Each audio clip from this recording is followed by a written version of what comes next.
Hi there, it's Catherine, your lawyer friend and guide, and this is the #1 podcast for legal careers in Japan.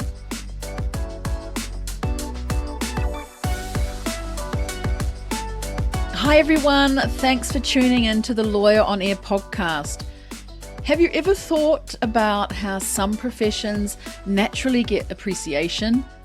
You go to the dentist with a toothache and after the visit the pain is gone. That's so tangible. But as lawyers, we don't always get that moment of instant impact. We provide guidance, we solve complex problems, but often there is no immediate thank you moment, no visible sign of the work that we have done. But once in a while, we get that moment that stays with us forever. And that's how it was for my guest today, Naoko Tahara, who is a senior manager of legal at Olympus Corporation. She's had an incredible career so far, spanning various countries, specialising in global compliance and corporate law. She told me about a moment early in her career when she got appreciation for her work, and it changed everything. And I was thinking about this conversation and I remembered that I had a similar moment of appreciation in my own career that I'll never forget. It was during a bribery investigation when an employee who had quietly kept records for years finally produced key evidence just at the right moment. When I asked her why she had handed over the papers then, she simply said, "Because I can only trust you."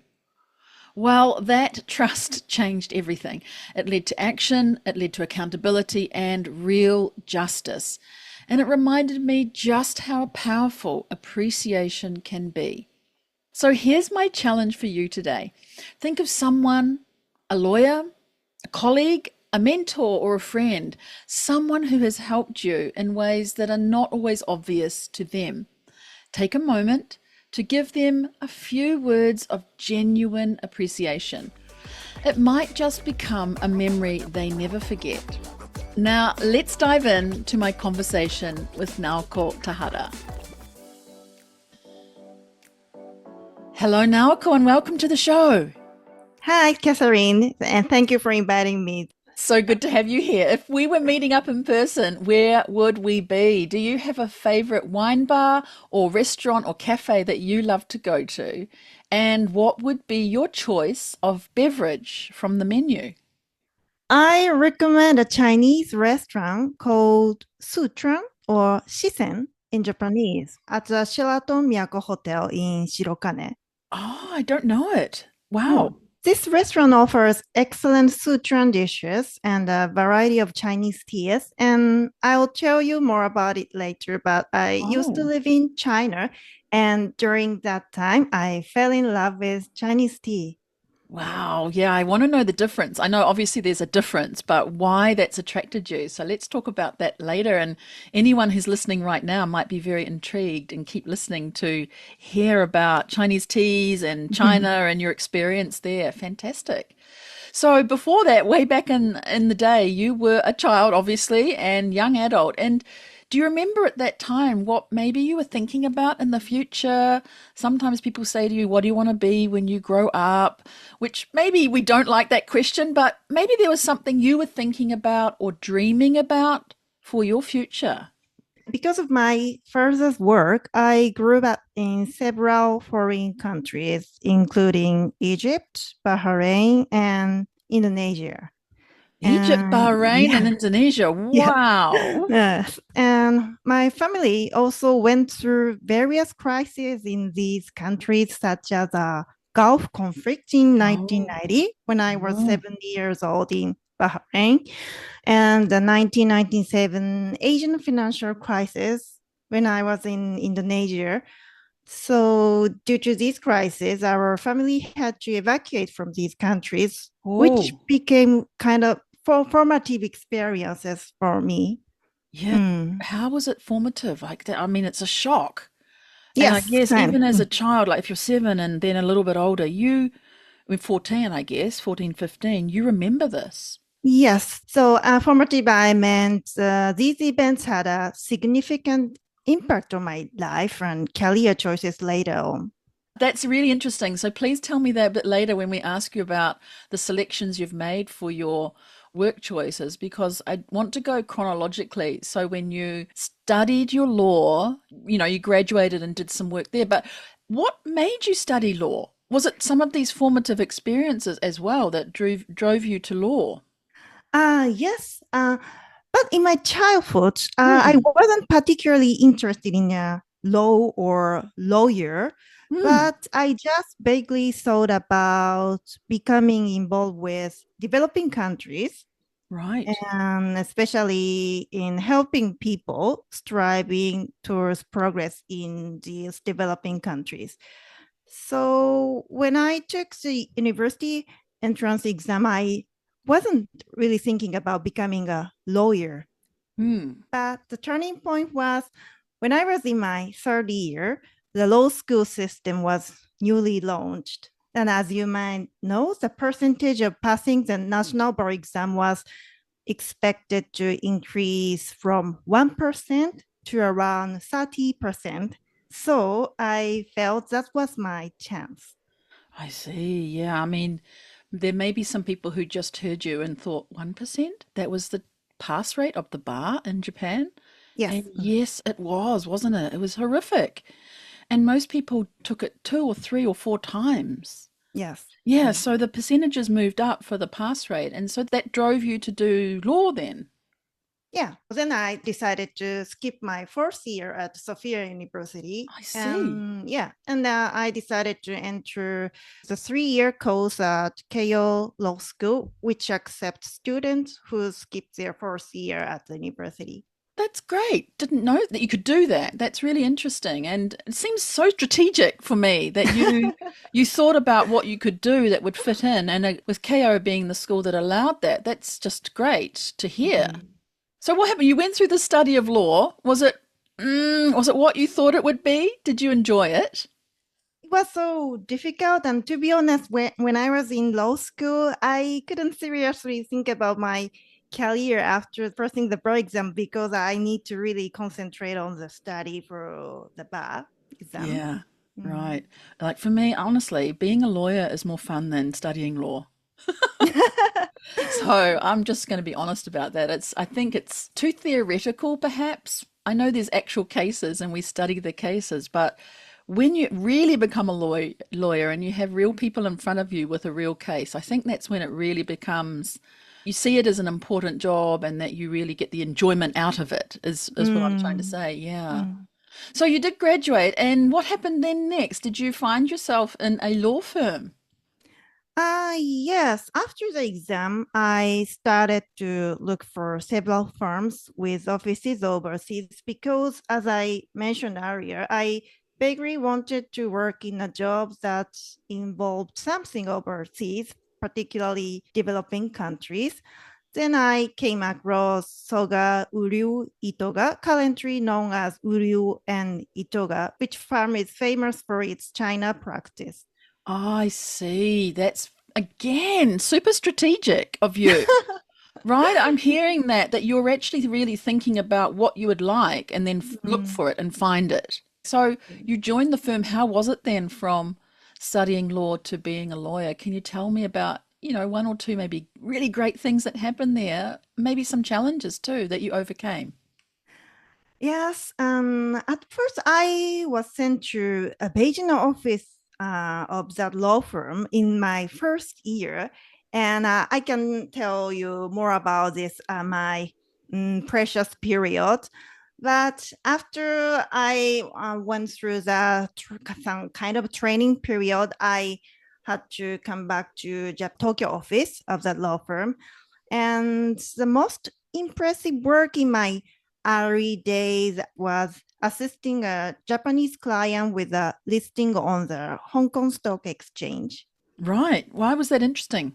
Aside from M&A Right. and having an opportunity to be involved in such a big project in collaboration with foreign counsel and experts from other fields was really precious for young associates like Yeah, me. Very precious. So you were in Beijing for 1 year and came back, is that right? So this is quite soon after. Or was Beijing a longer time than 1 year?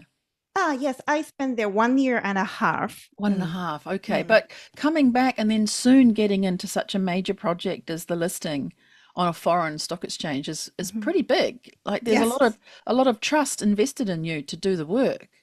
Yeah, yes. But although I didn't think I contributed much as I was the youngest member of that project team, but I had to do many tasks. Sometimes it's like housekeeping tasks and not so fun. But the whole project itself was really exciting. Yeah, and I think probably now you can look back and think, maybe I did actually do something. It was, that that time you thought I didn't think I contributed much, but now perhaps even the admin and Mhm. really important admin or underlying tasks are actually super important to help that kind of project be very successful. So do you think Um, about that now? Do you think, oh, actually I did contribute really well to that project? Maybe I don't didn't remember the whole process, but it Right. was my first memory of being appreciated by clients and my boss. So I believe I contributed something. Ah, it's your first memory of being appreciated. Oh, Mm. that just is so important, isn't it? Yeah, I assisted the whole process and like due diligence phase or drafting the prospectus, which should be submitted to the Hong Kong Stock Exchange. And I also assisted the shareholders meeting of that company.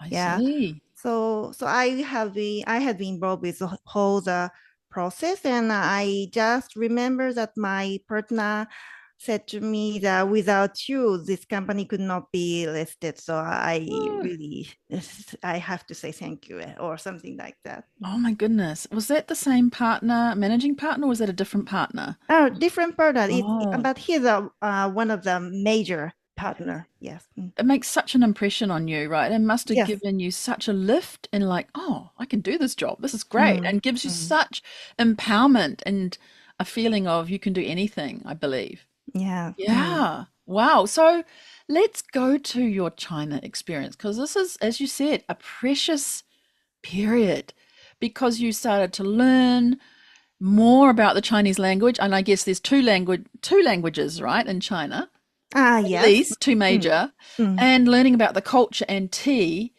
What? Yeah, it's my Why? hobby. How did this happen? Why is it precious for you? Tell me more about this period of time in Beijing. I want to hear some more. At that time, Uli and Itoga offered a chance or a program to study Chinese in Beijing from the first year if associates were willing. And that was one of the reasons I decided to join the firm. I remember there were about 8 freshmen that year, but I was the only one who applied for the study abroad plan. So I was sent to Beijing alone.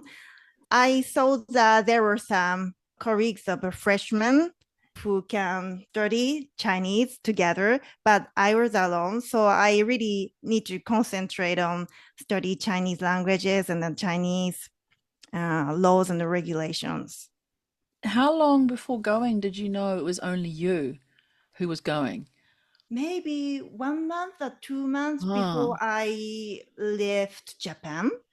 and you weren't afraid? You had no fear? You just thought, okay, well, I'm going to do it? I'm a bit afraid of that program, but I knew there were kind of senpai in Japanese, senior or mid-level associates in Beijing office, and there were also partner located in Beijing office, and I believe they could support me, and they really did so. Wow. So, I mean, there's one thing to say, I want to go and study and on this program, and there's another thing to actually enjoy it and do well Mm. with it. And my feeling is that you did really well and enjoyed the language and got into the culture. So tell me more about that year in Beijing, how it was.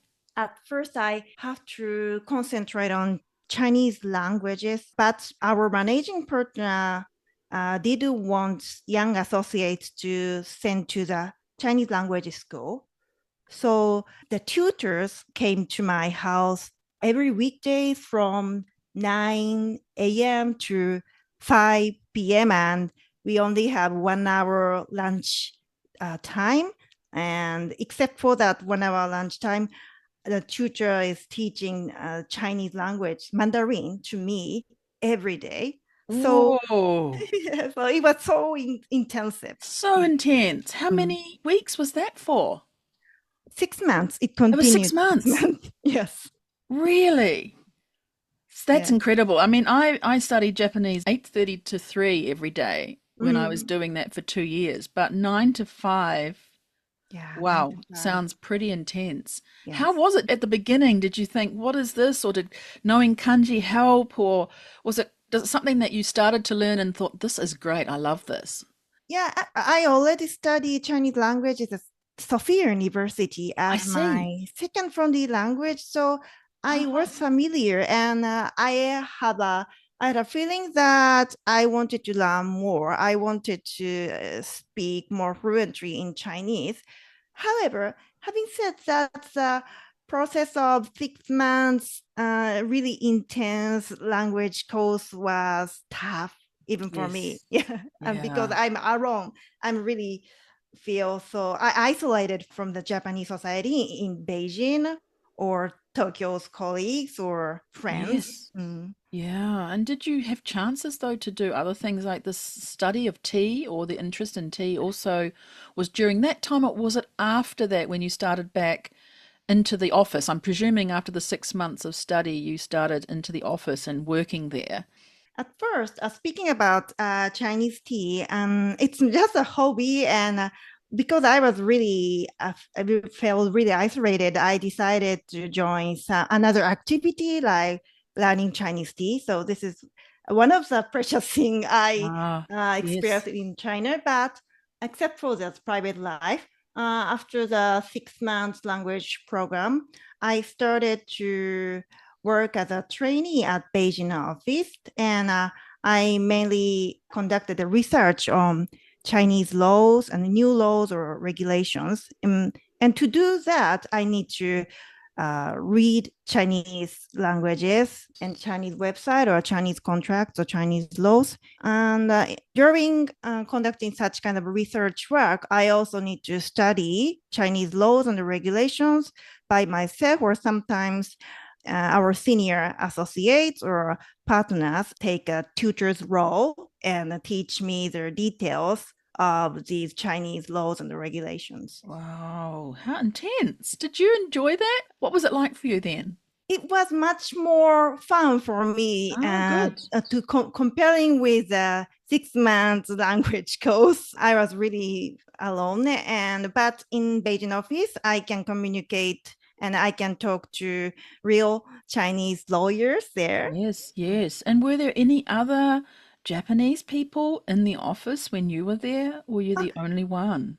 no, no, there were, I remember there is one partner. He is in charge of Beijing office of the firm.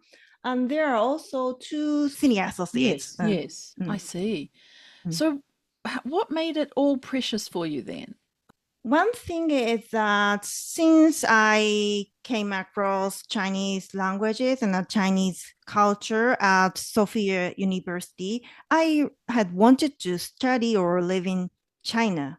So it's kind of one of my dream or one of my will to just stay and in China and experience new things, new languages, and meet new people. So this whole process is precious for me. Yeah, absolutely. Like it's a dream for you that's come true. Yeah. And so for other people who are hearing you and they might be thinking about trying a new challenge, what would you recommend that they do? Would you say go ahead and do it? If it's something like this, a program that's available, apply for it, try it? I just remember that some of my close friends from law school said if you jump into the Chinese study program from the freshman first year, you couldn't experience other major transactions or projects occurring in Tokyo, or you're just tied to China practice. So it could Mm. be one of the risks. And I just decided to take that risk. Even it could be risk or might have any negative impact on my future career, I just would like to do that. So I just jump into the new world. So I would recommend people who want to study abroad or who want to take any overseas related program, if they are really interested in, just give it a try. It's my advice. Yeah, just give it a try. I mean, what's the worst that could happen, honestly? And it's quite interesting that other people tell you these things, that they think Yes. that's the case. And I mean, they're probably speaking from a place of support and caring for you and not trying to just dissuade you, make you not do it. But Mm-hmm. to say, it's going to tie you into projects that are to do with China only, it's really Mm-hmm. risky. Yeah. When you've got people like that who care about you saying these things, how do you get the confidence to say, no, no, I'm actually going to do this and do it? Do you know what it takes? Is it just there and you just grab it? Yeah, I really appreciate such kind of advice. And I think it's the one fact. There is such kind of aspect, considering looking back my career after my China experience. But I think we can shift our career in any way if we want to do that from the heart. And I was really young at that time. So don't think it's a serious risk. Might be the risk that and there will be any unforeseen negative impact on my future career. But I think it's acceptable. Yeah, just give it a go. I love it. I love your attitude. It's so good. And then for a little while, you obviously worked in this world with China arrangements and also with Hong Kong and doing things there. But you did move away from that office to another law firm. Yeah, it's a bit complicated because Hmm, another law firm is set up by one of the managing partner of Uru and Itoga who hired me. I see. So its name is different, but most of the partners and staff, like secretaries, are same. So So like a sister law firm in a way. yes, like, yes, Ah, clients are also the same. I So see. How it's almost the interesting. same surroundings for me. And that was Soga Law Office, which is now we know as City Ua. Tell me about that office. Was it any different then, even though you were talking about the same sort of people are there and clients? So maybe it wasn't that different, or did you have to do some other things like concentrating on building up more clients to come into the firm? What was your sort of motivation or your focus while you were with this firm? Exactly. I became a kind of senior associate at that law firm. And one major change from my early days is that the firm started to encourage me to gain my own clients, which is the biggest change. How do you do that? And you think about how you have to somehow network and find clients. And maybe you've got some good advice around that, what you would do again to repeat, or maybe think, oh, next time I would do it differently. Yeah, at first I had to seriously consider what my selling points could be. Oh, I love that. Yeah, Yeah. selling So points. yeah, and I came up with I can do something different from China because all other lawyers, Japanese lawyers and the Chinese lawyers are really good at Chinese practice or experienced in these areas, but it's really competitive. Other law firms, like say big five law firms, or Yeah. there are also other boutique firm mainly handling China practice. So I saw something except for China, but related to Asian region might be my selling points. Mm. And that's way I gaining clients. My boss advised me that there are many ways to do sales and that I should find the method that suits me best.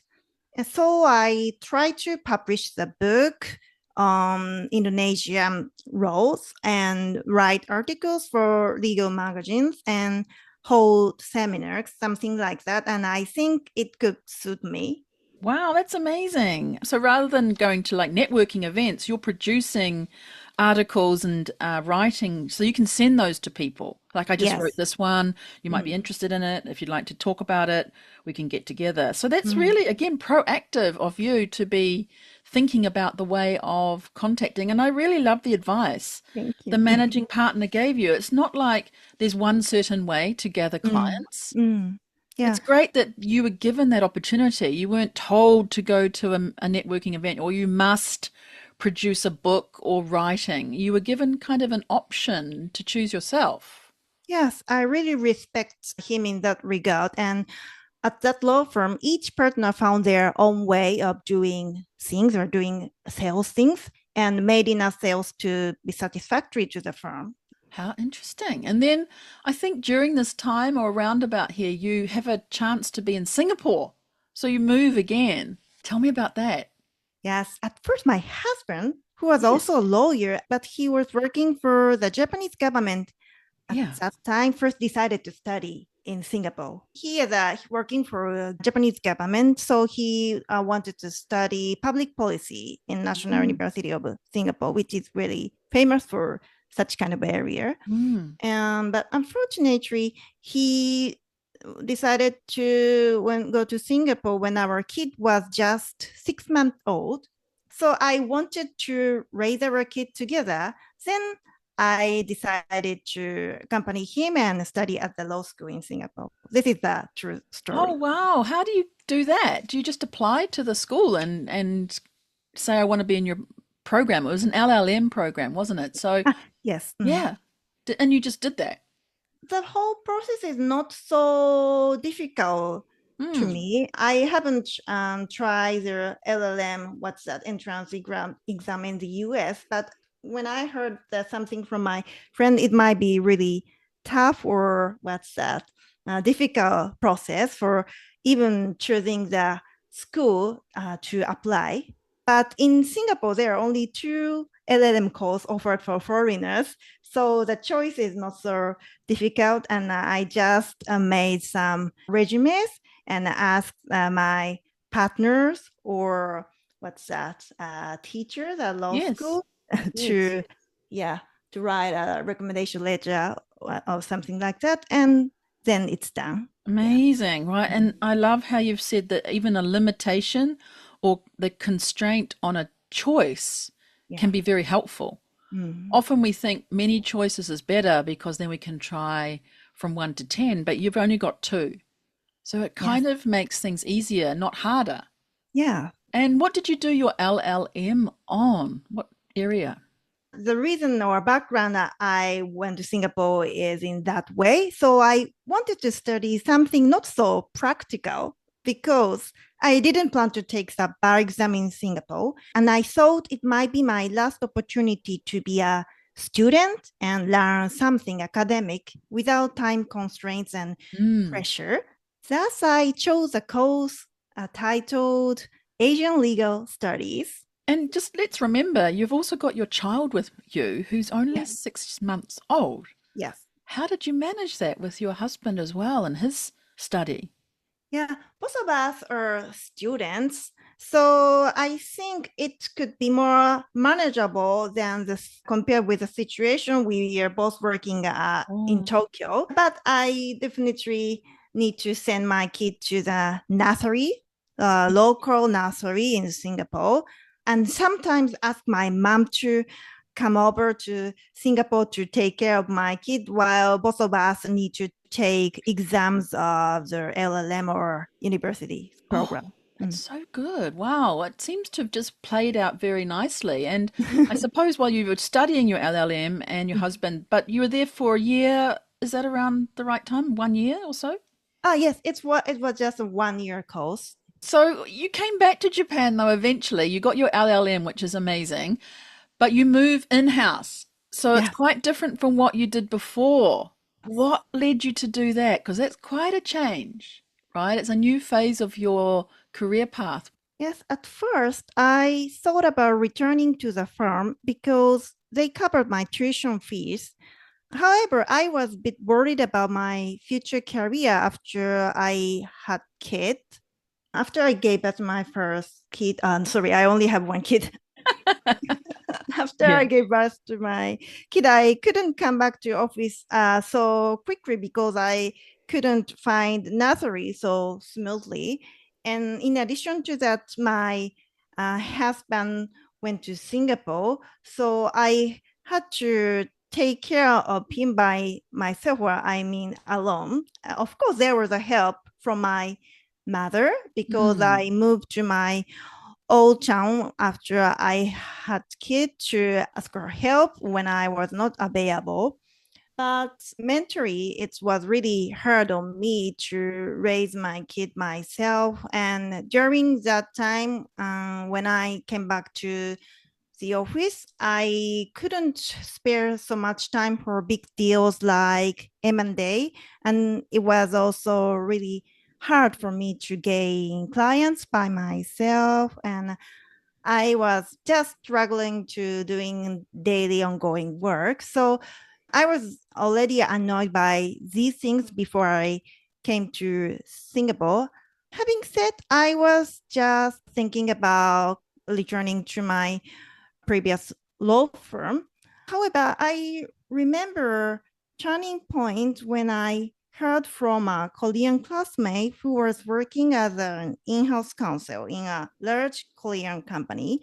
And she said her company had a team of around 100 people only for data privacy. And that story was really eye-opening for me. And a question mark popped into my head like, such a big team only for data privacy. And Mm. what's that all about? And then I realized that a new horizon, kind of new horizon that I had never experienced in private practice exists in the in-house field. So such kind of curiosity is most of the reason I decided to shift to in-house career. Interesting, because you could have easily taken that story as just, oh, that's great. Oh yeah, someone's doing, a big team of data privacy Mm. specialists and not really thought much about it, but it was a turning point for you. Yes, Yeah. And with curiosity, you decided to look for something in-house? yes. Mm. Oh. And what happened? You joined eventually Recruit, I believe, as Yes. in-house counsel. How was it though working in-house compared to private practice in the years before? Was there much difference for you? Yes, it's much different. To be honest, some of the transactions like M&A are not so different because process is so general and not so different in Hmm. across companies and regions. And additionally, my experience of collaborating with foreign counsel was really useful at Recruit because I was overseeing foreign subsidiaries, legal and compliance matters. But aside from these experiences that I could, I think, useful, I also had difficulty communicating with people from business units or executives at Recruit. Ah, why is that? I know they speak a little different language because they're talking about business. How was that? Yes, yes. Yeah. At the firm, our main contact points were personnel from legal department who already Mm. understand the mechanisms of law and contract. So I really didn't have any difficulty communicating with a person from legal department. But as an in-house counsel, I should not communicate in the same manner because business units found it boring to listen to lawyers' comments. Yeah. Ah, And I was yes. also told that I shouldn't write lengthy emails full of technical legal jargon because executives, senior management just want to know the conclusions. Yes, Yeah. they do. Mm. Did you have some times where you did do that and they sort of just tell you, don't write it like that, write it more Yes. Yeah. business-like? Yeah. Yeah. Wow, That's right. amazing. So really hard to prepare sometimes for the change from private practice to, well, you studied as well in the in between to in-house. In my case, I had to change and just adjust my communication style based on advices from my boss at Recruit. But if I could be prepared for in advance, I could try shorten my legal memo or legal opinion or shorten or more concise if I possible. Yeah. And I Right. could have done it And I could have tried to explain in a more understandable way when I need to explain the detailed things or analysis on legal matters, even to legal personnel in the Right. company. Yeah, even to the legal personnel. That's Yes. interesting. Yeah. Well, after that, though, you've moved again to Olympus, Yes. where you are now, Yes. and you're in charge of a business support group. Mhm. What does that group do? What does that mean? It sounds like you're absolutely supporting the business teams Yes. very directly. Tell me about that. Okay. So speaking about our legal department overall, it consists of 3 groups with around 20 members. And our business support group that I'm in charge of is one of these groups and consists of around 10 members. And our group mainly handles daily contract matters, compliance with material laws like Japan's antitrust law, or assisting in projects like M&A. Yeah, So all the tasks related to business come to this group. I see. So, what are the other two groups? Are they doing something else, different Ah, topics? yes, another group is corporate governance group, and Oh, another one is litigation and quality assurance and regulatory assurance. I see. Oh, that's interesting having the three groups. So, how Yeah. was it, or how is it different to you now compared to the previous role that you had? So the main difference from my previous role at Recruit is managing a team focusing on legal matters in the Japan region. At Recruit, I led the project team overseeing legal and compliance matters for foreign subsidiaries. And in parallel, I also worked as an individual contributor to corporate governance and data privacy fields. And some of these fields overlap with my current role, but anything specific to the healthcare industry is a totally new space for me. I see. Wow, how amazing. Because I think a lot of people, when they think about Olympus, they think of it as cameras and lenses. But Mm, the other massive part of Olympus's work is like Nishikyo, right? yes, Endoscopes, and it is in the medical field, healthcare, pharmaceutical, right? yes, that's right. Yeah, and so I know you told me, I heard as well earlier in the year that you did actually in your team win the healthcare and pharmaceutical in-house team of the year. Yes, thank you. Cool. Was that your particular business support group? Ah, yes, all of our All of your other groups. groups. Yes, our. Fantastic. Do you know what it is then that made the secret recipe to be the award-winning team? Any key ingredients that you think helped you to have your team win that award?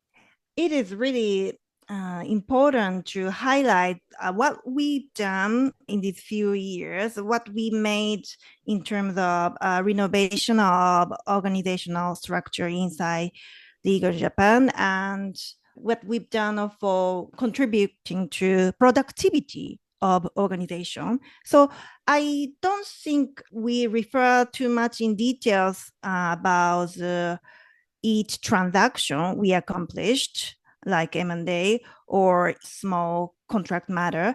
But what we made whole the organization was referred to in that submission drafts.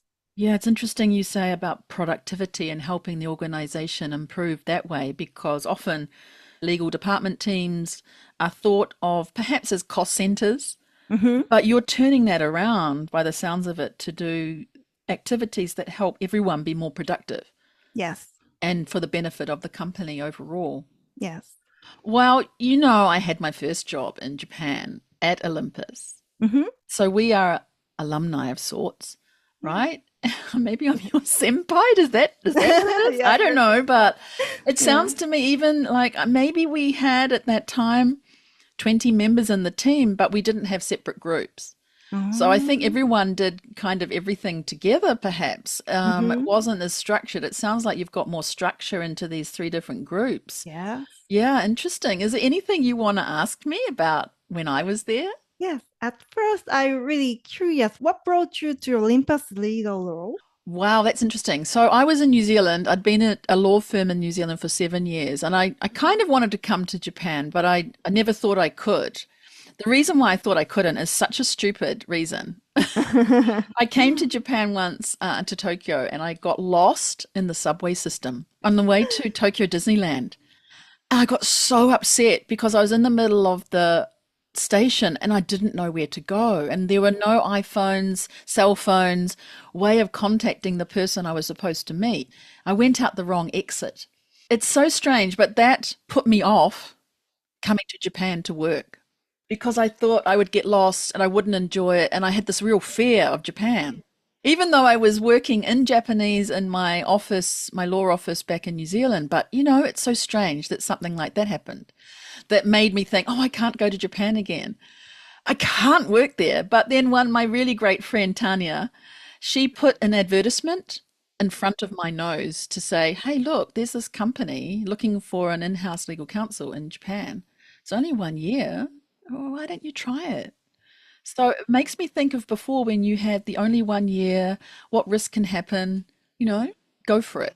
So it said global manufacturer looking for in-house legal counsel to come and work in Japan. And I thought, okay, I'll do it. So I did and got interviewed. And so I came to Japan and it really was only 1 year. When I arrived, by this time, cell phones were available.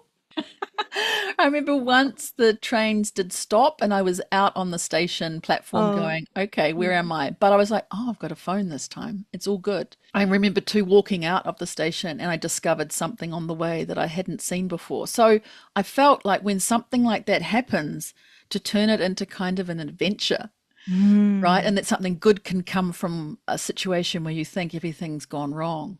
So the 1 year was my contract period and it finished. So that's why I came to Japan and I ended up being Olympus. And it was really funny because my dad had a friend, one of his really great friends, worked at Olympus in New Zealand in the local office. So we kind of had an Olympus camera in the family and, it was a familiar company. So I didn't feel any apprehension. I felt quite comfortable. And knowing that when I arrived, there was an apartment for me, that people were going to look after me. So I didn't feel like I would be alone.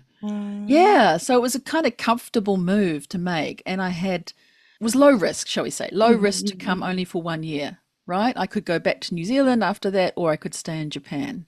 So it kind of gave me sort of comfortable feeling to come. This was all about, yeah. So Yeah. you mentioned station, but in which office did you work? Are you working in Hachioji? Oh, Hachioji.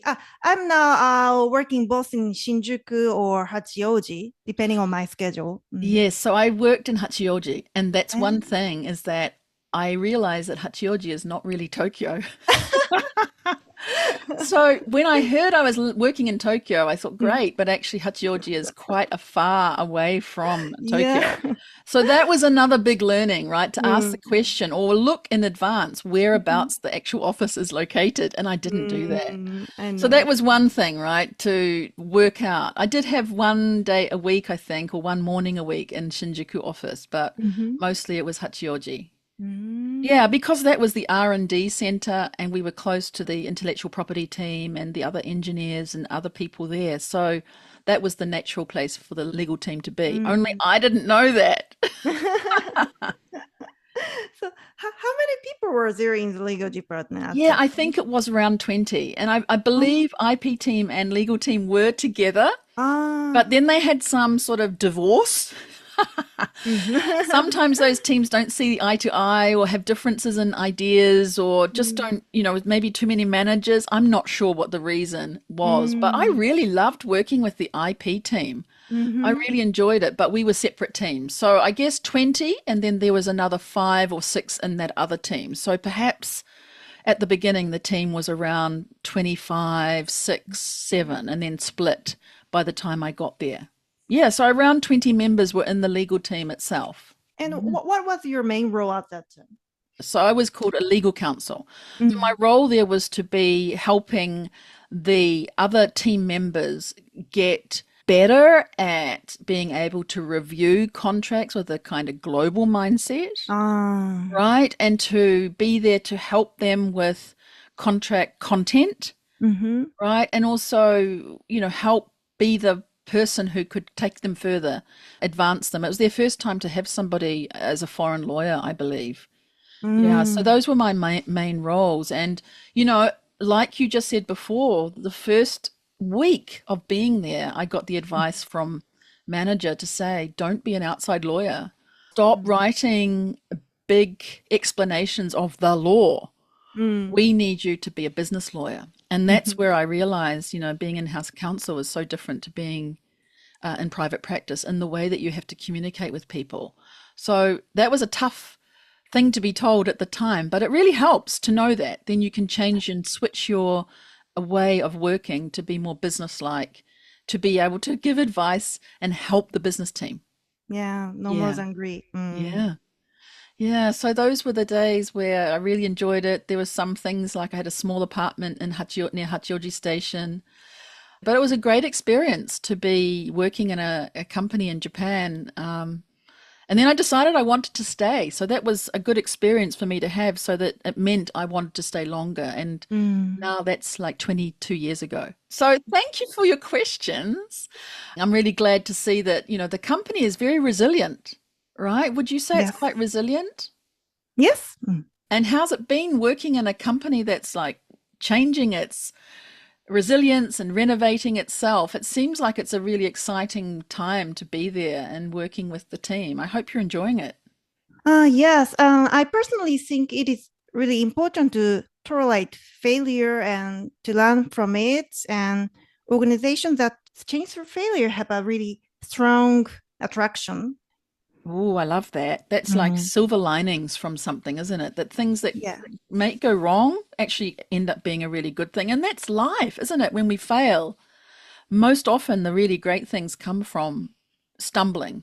Yes. You're picking yourself up and carrying Mm. on. So, it's very exciting. We'll have more to talk about, I'm sure, when we meet up in person. But Yeah. what would you say then if I ask you this question, which I ask everybody, is if you were looking back on your career in law, if you were to go back in time and start your career, what advice you would give yourself? Yeah, I have two things to say. And the first thing is don't be afraid to take risks and just give it a try. And looking back at the past, there are many times when I feel I made the right decisions, such as studying abroad in China or jumping into an in-house role. But there are also many times when I was afraid of taking risks and didn't take on new challenges. And I think the most common reason for me was a lack of self-confidence. I just want to tell that if this opportunity is right in front of you, it means you already deserve it. So be confident and proud of yourself. This is the first thing. And the second thing is it related to resilience, I value. So I also want to emphasize not to regret or worry too much about the chances you lost, the failures you made, or even the current situation you are not satisfied with. I think if you believe in yourself, think about your future and what you can do now and take small steps one by one, horizons may open up, even if they are different from what you expected. So these are saying what I want to tell you, but give myself. Those are so good.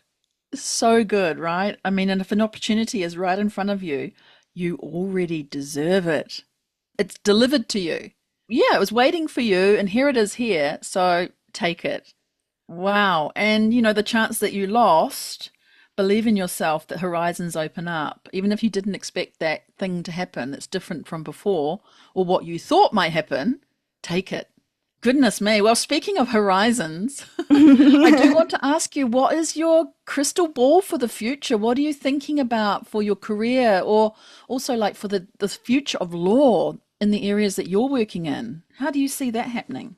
Myself, I think I will continue to work as an in-house lawyer because I like the business world.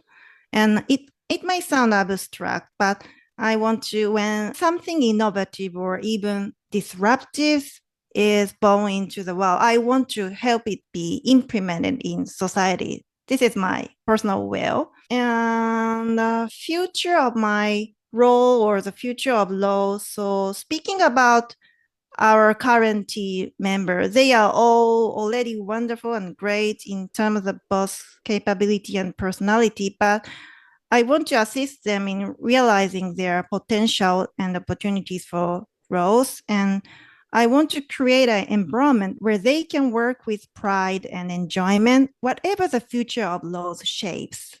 Oh, it's so good, right? Helping others, but also being open to disruptiveness is a positive thing. Yes. Well, let's finish up the podcast with a couple of quick fire questions I'd love to ask everyone as you wind up the episode. And I'm sure if you've listened before, you'll know the kinds of questions I like to ask. But one thing I wanted to ask you is if you have like a word of the year or a theme of the year that guides you, like you choose this year's going to be about X. It's simple, but really a big change for me. Big change. Yeah, big change from the first in-house role to the second in-house role with a bit of different roles. So it's really a big change for me. And I'm a bit feared about how I can go through the process, but I can enjoy the process of adjusting to the new surroundings. Yeah, so maybe it's sort of like a transformation for you. Yes. Oh, very interesting. Okay. Have you read a book recently that you'd like to recommend, or even another podcast that you've listened to that you'd recommend? Yeah, I recently read a book titled Why Can We Read Books When I'm Working? That has become a hot topic with its Oh, catchy title. It's only available in Japanese, I think. what's the Japanese title?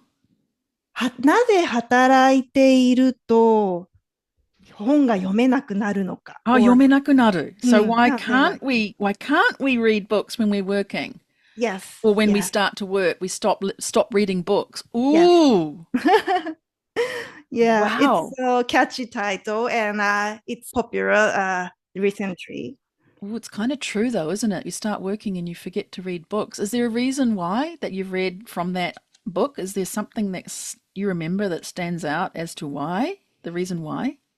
Yeah, so I also had a same kind of experience. So when I was a student, I was a bit of literary girl, but after I started studying for the bar exam, and I really couldn't spare much time for reading books. I cannot motivated for reading books anymore. But during COVID, I re-examined my work style and what I wanted to value in my life, and I could resume my hobby of reading books. So I would recommend this book to anyone who wants to balance personal well-being with a demanding career. Ooh, that's so good. I would love you to do like a little summary of the book in English. Like not a whole big, page or pages and pages, but maybe the points Yeah, you yeah, picked yeah. up would be really helpful for people.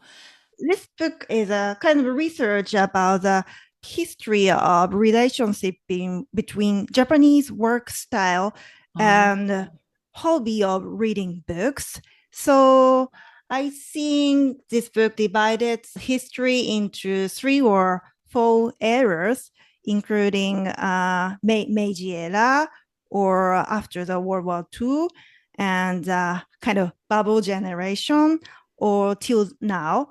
And for each era, this book analyzes what kind of books were popular at that time and the attitude to a reading book, particularly from the perspective of workers, employees. This kind of a historical background is interesting, but the main point of that book is to manage in work style to have enough time to enjoy your personal life. This is the yeah. main message from this Yeah. book. And your personal life includes the ability to have time to read books. Yes, Yeah. yeah. Mm. Got it. Oh, that was so exciting. Thank you. Well, one other question is your favorite saying, like a kotowaza or motto that you have, right? Yeah, motto. Something you always say to yourself. Yeah, it's not kind of kotowaza or proverbs, but one favorite saying is I recently came across a phrase that resonates with me. Everyone is an alien somewhere, which I found in UK band Coldplay's latest album. And I really like that saying, and it can be interpreted in many ways. But to me, it means that if we try to see things from different perspectives, we can get closer to each other. Interesting. Everyone is an alien somewhere. Yes.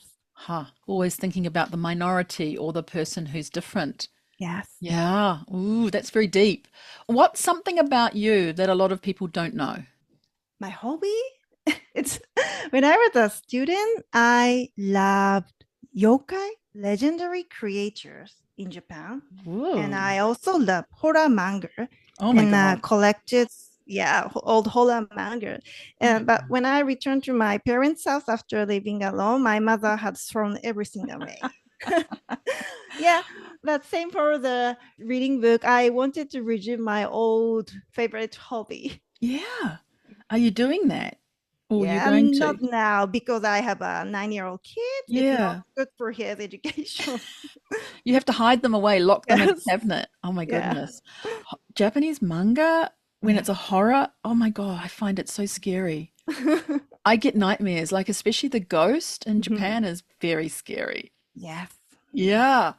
Okay. And the last question is if you were given an opportunity to spend a day with anyone, that could be anybody alive, dead, who was famous, not famous, who would it be and why?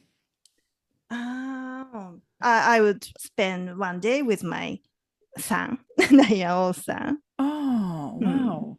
Great. That's so nice. Yes. Yeah, why not? That's the best thing, spending time with family. Well, Naoko, we've come to the end, and I really want to thank you for saying yes to me when I reached out to you to come on the Lawyer on Air podcast. It's been so fun to speak with you.